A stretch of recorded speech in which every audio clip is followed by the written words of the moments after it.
Before Sunrise wasn't just a sweet romantic indie, it was a daring cinematic experiment in intimacy, time, and fleeting human connection. What looked like a simple night in Vienna between two strangers was actually the result of grueling improvisations, brutal time constraints, and a fragile production that almost collapsed multiple times. Behind those whispered confessions and stolen glances lurked exhausted actors, restless producers, and a director pushing the limits of unscripted authenticity. Today, we're pulling back the curtain on 20 weird facts about Before Sunrise. Stories of chaos, creativity, and conflict that changed the way love stories were filmed forever. And wait until you hear the bonus fact, a secret that reframes the entire trilogy. Stay tuned, and let's dive in. 1. The script was barely finished. Most movies begin with a locked script. Before Sunrise started with a sketch. Richard Linklater co-wrote with Kim Krizan, but they left huge sections open, designed for improvisation. The result? Ethan Hawke and Julie Delpy often walked into scenes with only an outline. They had to invent conversations on the spot, tweaking language and rhythm until it felt natural. Crew members grew restless because takes would run long with endless variations. What audiences didn't know is that this lack of structure nearly derailed production. Cinematographer Lee Daniel worried that shooting would drag endlessly, yet it gave the film its pulse, the raw, searching conversations that felt like real life. It wasn't scripted perfection, it was controlled chaos, and that chaos became the movie's magic. 2. The actors rewrote half their dialogue. Hawke and Delpy weren't just actors, they became co-writers without credit. Linklater encouraged them to shape dialogue so it reflected their personalities. They debated lines, argued about phrasing, and refused to speak words that felt false. Delpy even inserted her own political and feminist critiques into Céline's voice, while Hawke leaned into Jesse's cynicism. What the audience heard was not Linklater's script, it was a living negotiation between filmmaker and performers. Linklater later admitted, "They wrote so much of themselves into it, it stopped being mine." It wasn't just acting, it was authoring, and that blurring of lines is why audiences feel they're eavesdropping on real conversations rather than watching a performance. 3. Vienna. Almost said. No Vienna looks timeless in Before Sunrise, but the production nearly lost the city. Initially, the Austrian Film Commission was hesitant to approve permits for 2 Americans and a small crew to wander around with cameras. The city feared disruption during peak tourist season. Linklater scrambled, offering to keep equipment minimal and promising the shoot would showcase Vienna's beauty. Even then, the crew faced daily restrictions. They often had only a few hours to secure shots before being moved along. Some iconic locations, like the Prater Ferris wheel, almost fell through until last-minute negotiations. What looks like effortless wandering was in reality a constant logistical battle, not Vienna's open embrace, but Vienna's reluctant allowance. 4. The entire film was shot in just 25 days' time wasn't on their side. The crew had less than a month to capture a love story that unfolds in real time. They often filmed 12 to 14 hours a day, racing against exhaustion. Weather became the enemy. Sudden rain would force schedule reshuffling, while harsh summer light complicated continuity. Hawke admitted that he and Delpy were frequently delirious with fatigue, joking that their tiredness fed the authenticity of 2 strangers staying up all night. What audiences didn't realize is that the naturalism of Before Sunrise wasn't leisurely at all. It was forged in relentless speed. Not a dreamy stroll, but a sprint through Vienna before the budget evaporated. 5. A fight nearly ended. Ethan and Julie's chemistry. On screen, Jesse and Céline radiate tenderness. Off screen, sparks sometimes turn to friction. During rehearsal, Hawke reportedly dismissed one of Delpy's suggested lines as too pretentious, sparking a heated argument. Delpy snapped back, accusing him of arrogance. Crew members held their breath. Was the fragile chemistry breaking? But Linklater didn't panic. He knew tension could fuel performance. He urged them to channel that conflict into the characters' own playful disagreements. What could have sunk the project instead sharpened the banter that defines the film. The tension wasn't erased. It was transformed, woven into the DNA of Jesse and Céline's love story. 6. The film was inspired by a one-night encounter. Richard Linklater didn't pull Before Sunrise from thin air. The entire story grew from his own memory of meeting a woman named Amy Lehrhaupt in Philadelphia in 1989. They spent a night wandering the city, talking until dawn. Linklater never saw her again, but the experience haunted him. Years later, he transformed it into Jesse and Céline's Odyssey. The tragic twist? Amy died in a motorcycle accident before the film's release, something Linklater only discovered years later. The film's magic of fleeting romance is rooted in a real, painful loss. Not just fiction, but memory. Not just romance, but mourning for a connection cut short. That ghostly undertone lingers through every whispered line, making the film's ending more than cinematic. It's personal. 7. Julie Delpy. Felt undervalued. Julie Delpy later revealed she and Hawke weren't paid equally, despite contributing equally to the film's dialogue. She also felt critics often credited Linklater and Hawke for the script while ignoring her input. Delpy admitted, "We wrote most of the dialogue ourselves. It was us, our words, our rhythm." That erasure became part of her lifelong frustration with Hollywood's treatment of actresses. What audiences didn't know while watching Céline's fierce independence was that Delpy herself was fighting for recognition off-camera. The film wasn't just about equality in love, it exposed inequality in art. A tender romance on screen, a quiet injustice behind it. 8. Ethan Hawke was fresh from divorce. When Hawke arrived on set, he was carrying heartbreak. His marriage to actress Uma Thurman was unraveling, and he was struggling with self-doubt. He later admitted he channeled that vulnerability into Jesse, using his personal pain to fuel the character's guarded cynicism about love. That's why his performance feels raw, because it was. What looks like Jesse's world-weary attitude is partly Hawke's own disillusionment bleeding through. Linklater encouraged him to lean into it, telling him, "The cracks are what make it real." Not an actor pretending to be skeptical, but a man truly questioning connection. The blurred line between personal collapse and fictional romance gave Jesse his restless, searching energy. 9. The Sound of Vienna was as important as the look. Most audiences focus on the visuals: cobblestone streets, twilight skies, flickering neon. But Linklater obsessed over sound. He wanted Vienna itself to feel like a character, alive in the background. The crew recorded endless layers of ambient noise, trams screeching, church bells echoing, lovers' laughter spilling from cafes. Scenes were sometimes reshot simply because the soundscape didn't feel authentic.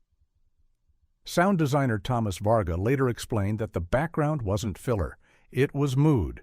The city had to breathe.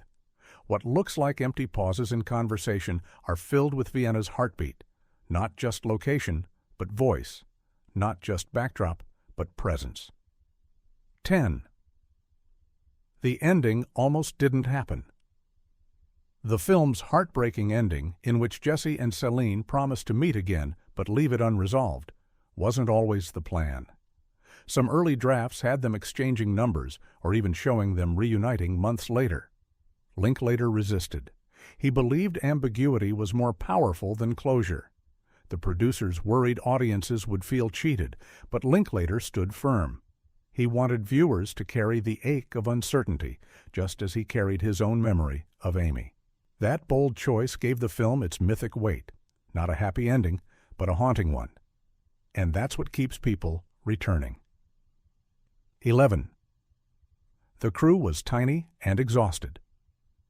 Unlike studio rom-coms with sprawling teams, Before Sunrise ran on a skeleton crew. Fewer than 30 people worked on set, often doubling up roles. Camera assistants carried lights, and even Linklater hauled gear between locations. The small size created intimacy, but it also meant burnout. Long summer nights left everyone drained, and tempers occasionally flared. Hawke later joked that the crew was as sleepless as Jesse and Céline. What looks like effortless strolling was actually an operation hanging by a thread. Not Hollywood muscle, but guerrilla filmmaking. Not comfort, but survival. That fragility is why the film feels so alive. It was made by people running on fumes. 12. Linklater refused conventional coverage. Hollywood directors often shoot multiple angles, close-ups, wide shots, safety takes. Linklater did the opposite. He insisted on long, unbroken takes, sometimes lasting 11 minutes. This terrified the crew. One flubbed line meant starting over. Delpy and Hawke had to memorize enormous chunks of dialogue and deliver them flawlessly while walking, gesturing, staying in character. Cinematographer Lee Daniel used a Steadicam to capture the rhythm of their wandering. What audiences didn't realize is that one wrong move could destroy hours of work. Not safe repetition, but razor-edge precision.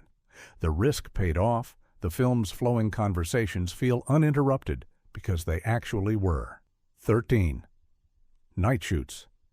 Nearly broke the cast. Since the movie takes place over one long evening, most scenes were filmed at night. That meant reverse sleep schedules and brutal fatigue. Hawke confessed that he sometimes forgot what day it was. Delpy recalled drinking endless coffee between takes to stay awake, which occasionally left her jittery and short-tempered. Crew members lugged equipment through Vienna's streets until dawn, only to grab a few hours of sleep before starting again. The exhaustion seeped into the film, making Jesse and Céline's dreamy delirium feel authentic. Not actors pretending to be tired, but two people genuinely running on empty, just like their characters. 14. The church scene was a happy accident. One of the film's most haunting sequences is Jesse and Céline wandering into a dimly lit church, speaking softly about mortality and faith. But this scene wasn't planned. During location scouting, Linklater discovered the church unlocked late at night. He improvised, filming Hawke and Delpy's conversation with minimal lighting. The raw, unprepared setting gave their exchange a ghostly stillness. The crew later admitted the echoing acoustics nearly ruined the audio, but Linklater insisted it stay. What audiences didn't know is that this unforgettable moment wasn't in the script. It was serendipity. Not design, but discovery. Not planned, but stumbled into, like love itself. 15. Critics thought it would flop. When Before Sunrise premiered at Sundance in 1995, critics were skeptical. Many dismissed it as two people just talking. Some distributors worried no one would pay to watch a film without action, sex, or traditional plot. Yet word of mouth grew. Audiences connected with its honesty, and reviews began shifting. By the time it reached wider release, it had transformed from a near-miss indie into a cult classic. What looked fragile became enduring. Not a flop, but a foundation. One that would eventually spark 2 sequels and redefine the modern romance genre. 16. The telephone booth scene was filmed in one take. One of the most emotionally charged moments comes when Jesse and Céline call friends to pretend they're describing each other. What seems playful on the surface hides aching vulnerability. Linklater shot it in a single take, terrified the rawness would vanish if repeated. Hawke and Delpy improvised half the dialogue, their hesitation and laughter completely unscripted. The crew stayed silent, watching magic unfold. When Linklater yelled cut, no one dared speak for a few seconds. It wasn't just a scene, it was lightning in a bottle. Not polished acting, but 2 humans exposing themselves. That fragile authenticity is why the moment lingers long after the credits roll. 17. Julie Delpy wrote music for the Trilogy. Few fans realized Delpy wasn't just Céline on screen, she was also a songwriter. Though her music wasn't used in Before Sunrise, she later contributed songs to Before Sunset. But even during the 1995 shoot, she often played guitar between takes, filling the Vienna nights with melancholy tunes. Hawke later admitted those impromptu performances influenced Jesse's fascination with her character's artistry. The unseen soundtrack of Before Sunrise was Delpy's own music, echoing in rehearsal rooms and quiet breaks. Not just an actress, but an uncredited composer shaping the trilogy's soul. 18. The train car was a set. Sort of the opening train sequence looks like it was filmed on a moving Austrian train. In reality, production couldn't afford to shoot extensively while traveling. Instead, they parked a real train car and used back projection and subtle camera shakes to fake motion. Passengers in the background were extras instructed to act bored. The illusion is so seamless, most audiences never questioned it. What looks like the simplest part of the movie was one of its trickiest technical feats. Not carefree realism, but sleight-of-hand trickery to maintain the illusion of chance. 19. Richard Linklater. Fought the Studio for Silence producers pushed for a bigger score, arguing that audiences needed music to fill the long pauses. Linklater resisted. He believed silence was as important as dialogue, that the awkward gaps, the city sounds, the breaths between words carried their own weight. He clashed with executives who feared viewers would grow restless. In the end, Linklater won, and the soundtrack remained sparse, haunting, and natural. That decision gave the film its unique texture, making the audience lean in instead of tuning out. Not orchestral swells, but human silence. Not manipulation, but trust in intimacy. 20. The trilogy was never planned. Audiences today see Before Sunrise as the first act of a grand three-part epic. But in 1995, there were no plans for sequels. Linklater thought the story would live only in ambiguity. It was only years later, after Hawke and Delpy reconnected with him, that the idea of revisiting Jesse and Céline every 9 years emerged. The trilogy became one of cinema's most remarkable accidental legacies. What started as a fragile indie experiment grew into a decades-long meditation on love, time, and mortality. Not a plan, but a miracle. Bonus fact: the ending has a hidden goodbye.